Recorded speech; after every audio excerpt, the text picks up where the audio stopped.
Assalamualaikum. Dokter-dokter yang rada culun banyak ya yang belum tahu obat cespleng untuk mengatasi pusing dan mabuk kendaraan.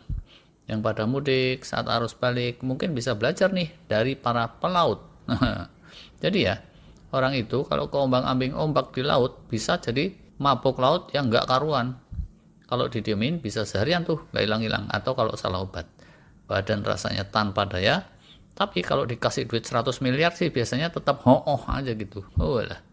Kalau yang nggak tahu, itu terus dikasih teh manis gitu atau semacam itu, malah makin muntah nggak puguh. Lemesnya sampai besoknya bisa bersambung. Tapi kalau para pelaut ulung umumnya sudah tahu obatnya. Disclaimer dulu nih, ini bukan rekomendasi obat dari profesional, ini sekedar kebiasaan orang jalanan. Pengalaman empiris, mau diikuti atau tidak, silahkan dipikir sendiri. Jadi gini ya yang sering terjadi. Saat keombang-ambing, orang itu perutnya kan macam-macam. Nah, di antara yang ringkih, itu terus asam lambungnya bergolak sampai meluber keluar dari wadahnya yang seharusnya. Asam lambung itu asam keras, pelajaran SMP ini, besi aja bisa lumer kalau direndam di asam keras beberapa lama. Nah, kalau dia berada di wadahnya, amanlah dunia persilatan. Tapi kalau dia meluber keluar dari tempat yang seharusnya, kelienganlah kita. Bisa mabuk berat, dan bisa juga malah jadi muntah-muntah. Nah, untuk mengatasi keliengan yang disebabkan asam lambung meluber itu, maka obatnya yang banyak di pasaran adalah antacid, nama generiknya.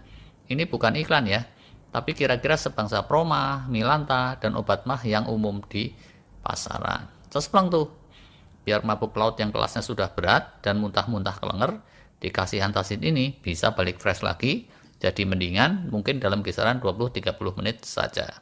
Apalagi kalau terus THR-nya ditambah 3 kali lipat, wih biasanya langsung jadi makin sumringah. Kalau yang nggak ngerti, apa yang terjadi saat orang mabuk perjalanan, itu ada yang asal main kasih teh hangat gitu. Tadinya pusing biasa, bisa jadi muntah-muntah, mungkin udah banyak yang ngalamin, atau yang semula sekedar muntah sekali dua, bisa jadi terus-terusan muntahnya. Karena si teh yang dikasih itu malah menambah keasaman. Error juga kalau terus dikasih obat anti mabuk darat, laut, dan udara. Kalau udah telanjur asam lambung meluber, dikasih itu nggak akan mempan, sudah telat. Dikasih paracetamol ibuprofen, itu juga nggak nolong, malah memperparah. Walau iklannya bilang bisa diminum kapan saja, tapi no. Kalau asam lambung sudah telanjur kekocok sampai meluber, paracetamol ibuprofen ini malah memperberat mabuknya, bukan meredakan. Keamanannya gimana? Sepanjang diikuti sesuai dosis, insya Allah aman. Dan karena ini bukannya obat yang aneh-aneh bahan kimianya, bukannya obat keras, tapi cuma semacam garam-garaman, secara umum sehari itu bisa nelon sampai 8 pil aja, itu nggak apa-apa. Dengan catatan, kalau anak kecil sekali di bawah 6 tahun itu tidak boleh. Sedikit tips, umumnya ya, orang udah pada tahu dia itu ringkih gampang mabok atau enggak, atau yang gampang mabok itu anak-anaknya. Nah, yang terbaik dan ternyaman itu kalau kita antisipatif. Pemberian antacid sudah dilakukan saat masih pusing-pusing kelas ringan. Bisa nggak jadi mabok tuh jadinya. Bisa berupa obat kunyah, pil biasa, atau puyer. Perjalanan jadi lebih nyaman dan menyenangkan.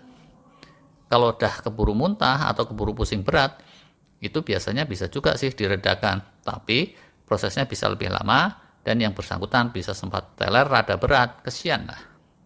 Catatannya lagi, antacid ini cesplengnya untuk mengatasi mabuk perjalanan yang tipikal, yang timbulnya karena asam lambung bergejolak tadi. Kalau yang beratnya itu karena barusan kejedot tiang listrik, atau barusan kena kampleng tukang warteg karena makan gak bayar, lah itu bisa beda urusan. Atau kalau pusingnya karena mikirin cicilan yang makin membengkak selepas lebaran, itu ceritanya juga beda lagi.